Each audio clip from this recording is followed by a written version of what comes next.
مسئله انتخاب رئیس نوی شورای عالی جمهوری تاجیکستان محاکمه کرده شد.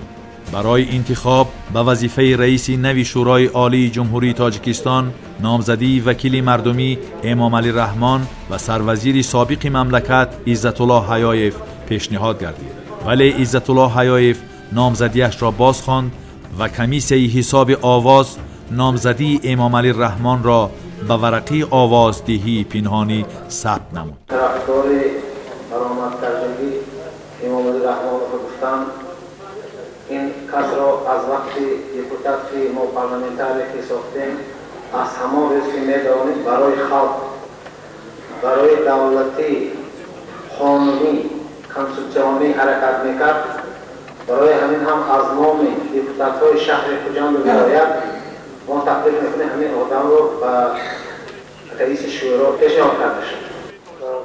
اگر مقصد ما یکتا باشد، همون آباد کردن و تیش کردن، آرام کردن باشد، همه مقصد یکتا باشد، همون رحمان و امام علی شخص من هم دستگیری میکنم. موضوع میکنم که دیگران شکل خود شما گم زده، یکان اگر نکته در دیم همین کسی دستگیری کنیم با فکر من گرده نمیشه.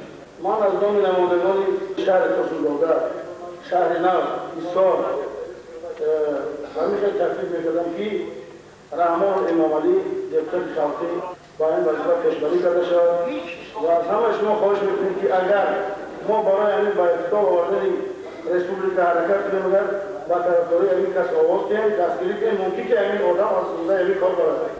از 197 وکیل که در اجلاسیه 16 شورای عالی اشتراک داشتند، 186 نفر به جانبداری امام علی رحمان آواز دادند و او رئیس شورای عالی جمهوری تاجیکستان انتخاب شد. Одна кандидатура народного депутата Республики Таджикистан товарища Рахмонова Имама Али.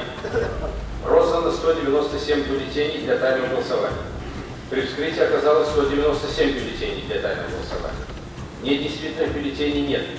При подсчете результатов тайного голосования оказалось Рахмонов Имам Али за 186, против 11.